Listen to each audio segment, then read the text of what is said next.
Salut à tous, c'est Pang de la chaîne, bienvenue sur cette vidéo qui aujourd'hui va continuer notre cheminement sur le NLP U Trainer and Consultancy Certification, la PNL version Robert Dills.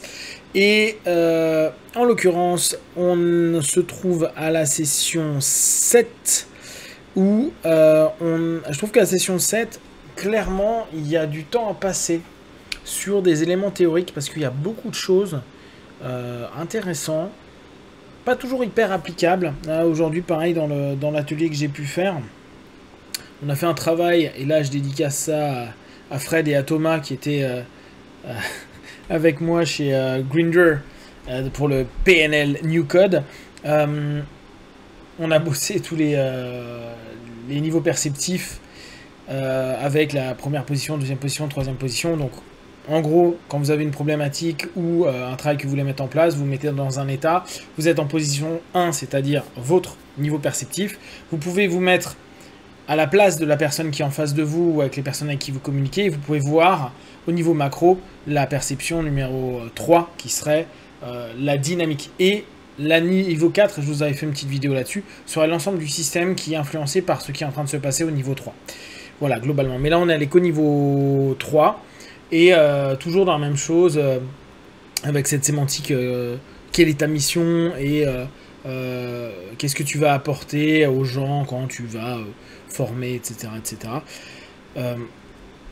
Bon, je vous avais déjà fait le retour au niveau de chez Grindr à ce sujet-là. Autant je pense que c'est intéressant à le mettre en place pendant des accompagnements, en enlevant le côté des petits jeux que Grindr proposait pour un peu confusionner, saturer et puis faire rentrer dans un autre état. Mais bon, pour toujours la même chose, c'est-à-dire devenir un meilleur speaker ou un meilleur présentateur, c'est bien, c'est un boulot de dev perso, hein, mais je vois pas plus d'intérêt que ça. Bref, donc la première partie, il y a 4 parties sur cette session. Il y a les chances d'unifier des théories de la PNL. Alors déjà, vous voyez, déjà le nom est un peu compliqué. Là, on rentre un peu dans les cheminements très dillsiens, où parfois, il développe des idées un peu complexes. Donc, il a un modèle qui s'appelle le SOAR modèle, S-O-A-R, S pour State, O pour Operator, A pour End, R pour Result. Et c'est une espèce de cartographie en 3 dimensions, des problèmes, des opérateurs, des états, et comment tout peut être vu à un niveau et un palier supérieur en fonction d'où je me situe. Est-ce que je suis en première personne? Est-ce que je suis au niveau juste de mes valeurs? Ou est-ce que je suis au niveau de mes compétences? Et ainsi de suite. Donc à ça, il rajoute une timeline passé, présent, futur qui permet de faire un boulot assez intéressant, assez fun, où on se met en première position, deuxième position, troisième position, dans le passé, dans le présent, dans le futur. Et avec ça, on peut faire pas mal de boulot. Donc, à ça, hein, bien sûr, donc cette espèce de timeline, plus les 3 positions perceptuelles, eh bien, on y rajoute les niveaux logiques, ce qui fait que ça fait une espèce de grille à plusieurs niveaux, entre la troisième position, par exemple, présente au niveau des valeurs, versus, je sais pas, la première position au niveau comportemental dans le passé. Et voir ce que ça crée au niveau émotionnel, au niveau des états, au niveau des réponses, au niveau des sensations, au niveau des questionnements. Donc ça donne une espèce de réflexion pluridimensionnelle qui est assez chouette, assez sympa, qui ouvre pas mal l'état d'esprit. Tout est basé un peu sur cette cartographie assez chouette, donc c'est ce qu'il appelle les plans unifiés de la PNL. Et Robert hier pendant le live disait que effectivement au travers de cette vision perceptuelle tu peux le faire sur tous les outils. Tu prends le TOTS, tu peux le faire passé, présent, futur, tu peux le faire en première dimension, deuxième, troisième, tu peux le faire avec les valeurs, avec les niveaux logiques, etc. etc. Donc bien sûr tout ça se fait sur une dynamique d'action, avec des positions, ils sont toujours beaucoup dans le positionnement. Là, il y a un élément pour les changements d'histoire, identifier les comportements qui ne conviennent pas, chercher dans le passé les origines. Donc là, on est sur notre timeline. Retourner dans le présent, en créer une nouvelle compétence qui n'est pas disponibles dans le passé, changer l'histoire par des éléments que vous rapportez dans le passé et retourner dans le présent. Bon, ça c'est un grand classique, hein. On le fait en hypnose, moins avec les déplacements, mais je continue à dire que je pense que dans une hypnose dynamique, ça serait bien de refaire un nouveau marché les gens passé, présent, futur. Ça peut vraiment leur faire du bien et ça leur permet d'être dans une dynamique active. Et ça peut permettre donc ce SOAR Map of Changing History, donner des bons retours. Idem, SOAR Map, la cartographie SOAR pour générer des nouveaux comportements, identifier le comportement désiré. Alors oui, il y a aussi un élément qu'il faut prendre en compte, c'est qu'on peut rajouter à ça l'état présent et l'état désiré. N'oubliez pas, la PNL, pour fonctionnement de base, je vous l'avais rappelé au départ, on passe d'un comportement ou d'une problématique présente, d'un état présent, problématique logiquement, ou qu'on veut modifier. On fait un travail avec les états, un travail avec un ensemble d'éléments qu'on connaît, hein, submodalité, les futurisations, etc., les trans, et on arrive sur l'état désiré. Et, très souvent, on demande comment tu te ressentiras quand tu seras dans cet état-là, tout simplement pour permettre à la personne d'aller se connecter avec la futurisation et la sensation qu'il veut obtenir au travers de sa démarche. Donc là, identifier dans un premier temps le comportement désiré, se mettre en méta et visualiser comment va se mettre en place ce comportement, avancer dans l'image pour dès lors sentir et percevoir les choses. Pour ceux qui font le miroir de l'esprit, là on est complètement dans le miroir de l'esprit, d'accord. Et après tester les sensations par rapport à quelque chose qui est déjà connu, est déjà reconnu parce qu'on l'a déjà perçu, pressenti, ressenti, et le ramener dans le présent, dans le moment présent. Donc on peut appliquer ce SOAR un peu partout. Donc je rappelle un State Operator and Results. Il le fait également sur le travail en consulting et en training. Il met 3 espaces, et c'est ça que j'ai fait aujourd'hui. Les participants, le traîneur et l'observer, donc la 3e position. Passé, présent, futur, et après on passe sur cette marelle pour savoir ce que peuvent percevoir les gens quand ils voient le traîneur, ou ce que le traîneur voit avec les participants, et ainsi de suite. Et après, à ça, on peut y rajouter le SOAR avec le score. Score, je rappelle, symptômes, cause, outcome, objectif. Bref, je suis fatigué, outcome, hein, ressources, effet. Voilà. Donc, les notions, il les fait exactement pareil sur plusieurs dimensions et il rajoute au niveau symptômes, au niveau cause, au niveau outcome, au niveau ressources et au niveau effet. Franchement, ça, faudrait que j'y revienne parce que je pense qu'on peut s'amuser à faire beaucoup de choses sur ce plan unifié des théories. Alors rien que ça, je trouve que comparé à ce qu'on a pu avoir jusqu'à présent, qui était un petit peu léger sur certains aspects, là, rien que ça, je trouve que c'est quelque chose d'hyper complet et très utile, possiblement, là encore, pas forcément dans la dynamique de formation, bien qu'on peut travailler sur ce qu'on a peur qui nous manque ou les éléments qu'on peut mettre en avant ultérieurement, mais je pense qu'il y a vraiment pas mal de petites choses très sympas à bosser avec ce SOAR. Deuxième chose, modeling, la modélisation pour les traîneurs et consultants. Alors, Robert, il dit que c'est très important. Je vous avoue que moi, j'ai pas trop accroché. Mais peut-être parce que sur la modélisation, comme je vous disais hier ou avant-hier, il y a des éléments où j'adhère pas complètement. Donc, en gros, c'est modéliser un comportement, observer et cartographier les processus de succès qui font qu'on peut créer des performances extraordinaires, voir et on va dire découper les événements en des petits schémas, en des petits modèles pour mieux les comprendre et récapituler. En gros, pour les PNL 1, ceux qui sont plutôt première génération, ça va être tout ce qui va être le travail sur la programmation interne. Vous vous souvenez, visuel positif vers le futur ou plus après, je sais pas, j'imagine, je me parle, donc c'est auditif, interne, négatif, blablabla, et on a comme ça la programmation. Donc c'est quelque chose qui ressemble énormément. Créer une cartographie pragmatique, ce qu'on appelle le modèle, du comportement que l'on veut produire, et simuler les aspects, etc. Identifier les éléments essentiels de pensée et d'action qui requièrent l'état et la réponse à l'objectif désiré. On réutilise bien sûr le TOT modèle, hein, tester, opérer un changement, tester, exit. Ou quel type de preuves ou d'éléments de la procédure j'ai besoin pour accéder à un progrès et vers mes objectifs. Ça, c'est l'input.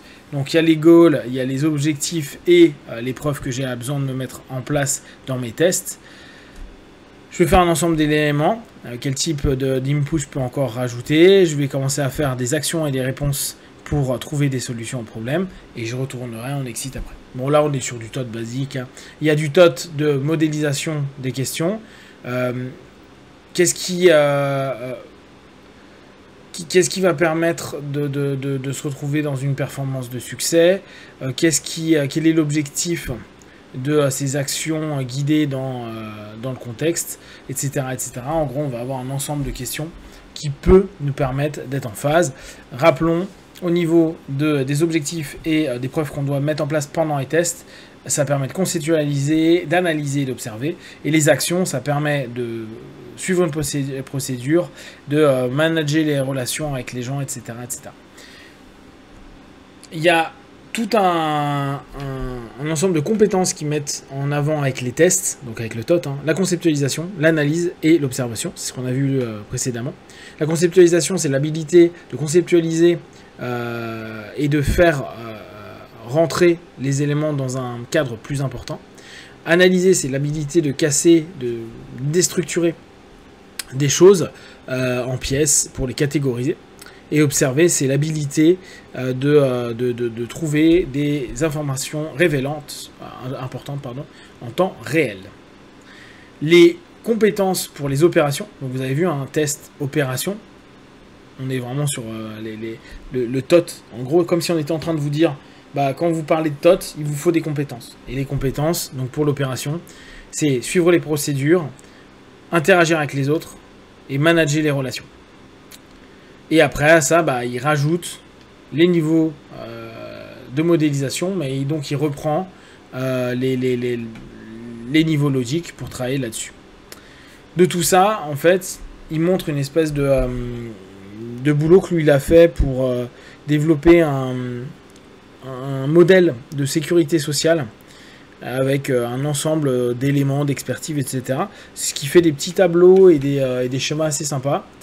Voilà, bon après c'est juste des exemples qui sont concrets, c'est sympa. C'est sympa là comme ça, ça peut pas vous donner beaucoup de feedback, mais en gros pour lui la modélisation passe par le TOT, c'est ça qu'il faut que vous reteniez, et qu'au niveau du TOT, il y a vraiment une réflexion à avoir, à porter, et là à nouveau sur les niveaux logiques, on pourrait reprendre ce qu'on a vu précédemment, c'est-à-dire sur les terrains de perception de la PNL, etc. etc. Là on a cette notion par rapport aux évaluations. Alors, ce qu'il appelle faire une évaluation des besoins. Logique, hein, dans la dynamique qui peut nous intéresser. Donc, identifier différents niveaux de besoins. Et à nouveau, on va avoir, alors là, il a mélangé plein de trucs, le score pour avoir l'ensemble du questionnement, l'état présent, l'état désiré.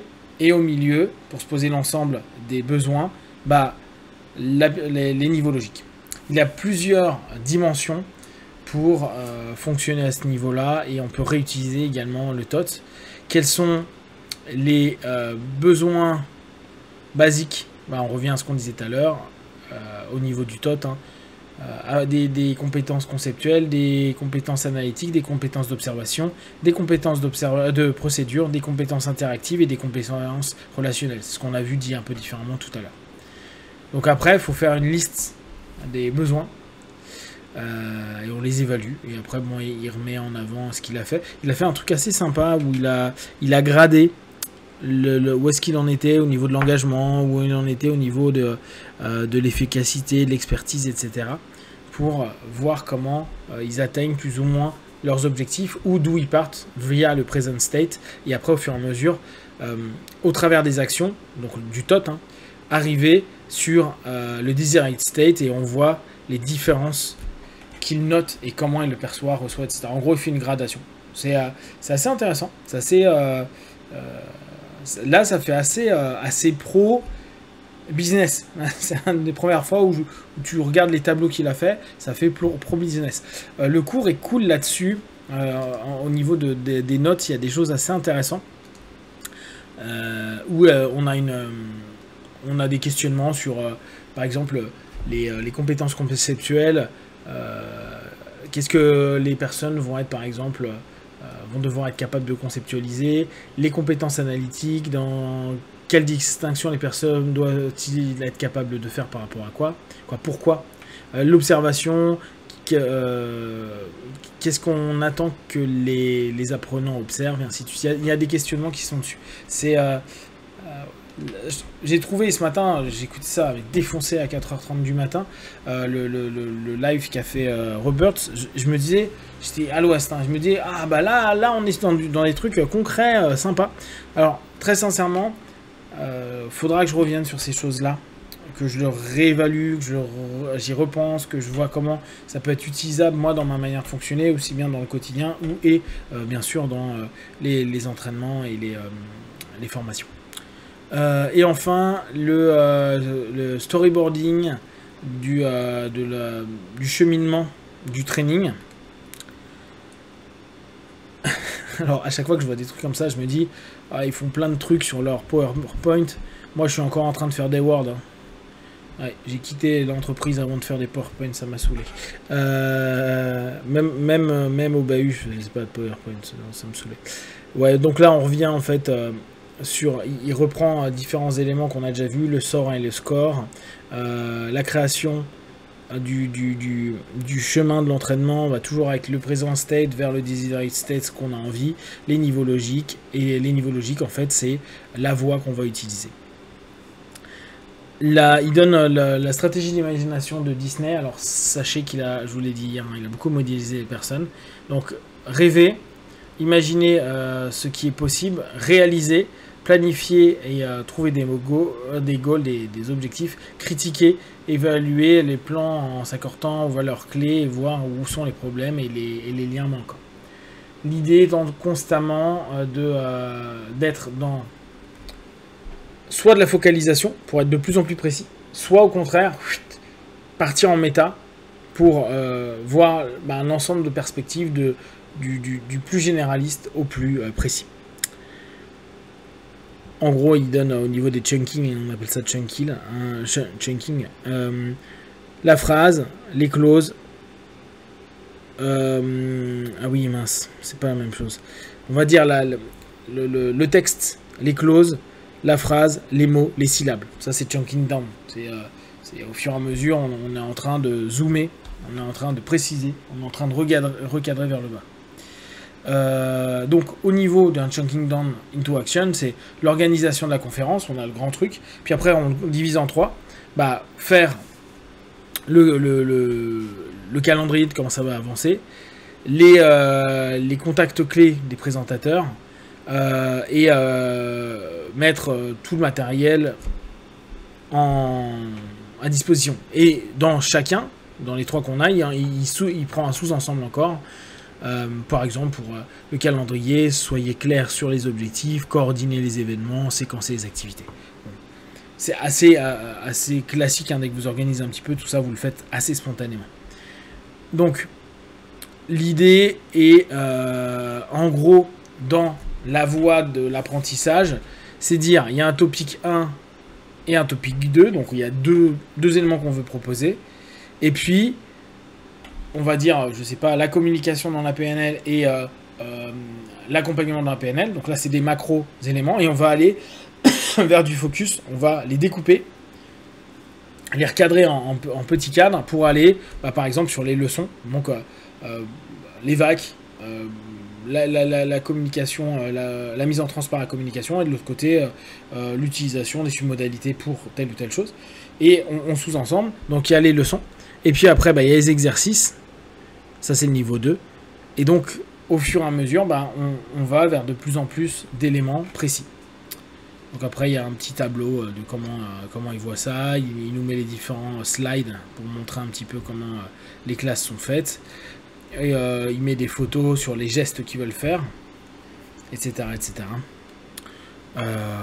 Donc après, il y a différents types de questions qu'on peut se poser. Définir sa voie, le bon déroulement de l'entraînement, l'état présent, l'état désiré, les séquences par étapes. Après, bon, c'est des exemples. Voilà, là on arrive, je trouve, sur des choses assez concrètes où on utilise complètement les notions de la PNL qui, quand on y pense, et je sais pas si vous vous souvenez, mais la dernière fois que je suis allé aux US, c'était pour aller voir Ben Leur. J'avais fait son training sur la vente sur 2 jours, c'était assez sympa. Je m'étais dit, ça y est, je ne sais plus ce que je m'étais dit d'ailleurs, parce que là je suis à l'ouest. Mince, present stage, je sais plus. Ah mince. Que au niveau de l'organisation, oui c'est ça. Au niveau de l'organisation et de ce qu'on apprend, moi qui avais fait un BTS Action Co, puis après j'ai fait une année européenne, j'ai fait un master, etc. C'est des éléments que j'avais vu en BTS, voire même en bac. Donc il y a des choses où tu dis pourquoi on en fait tout un truc en appelant ça NLP et autres, alors que oui c'est certainement de la PNL ou c'est eux qui ont peut-être mis ça en avant, mais nous on le connaît, on l'a tellement vu que c'est normal et on l'a vu en plus nous en cours. Et pareil là sur l'organisation des trucs, si vous avez fait un petit peu d'événementiel ou si vous avez vous-même créé des actions pour des assos et pour des choses que vous faites personnellement, ce qui est composé là pour la préparation d'un séminaire, vous savez le faire. C'est pas nouveau, mais c'est bien que ce soit posé. Mais là encore, tu te dis, c'est niveau bac. Ça va pas plus loin.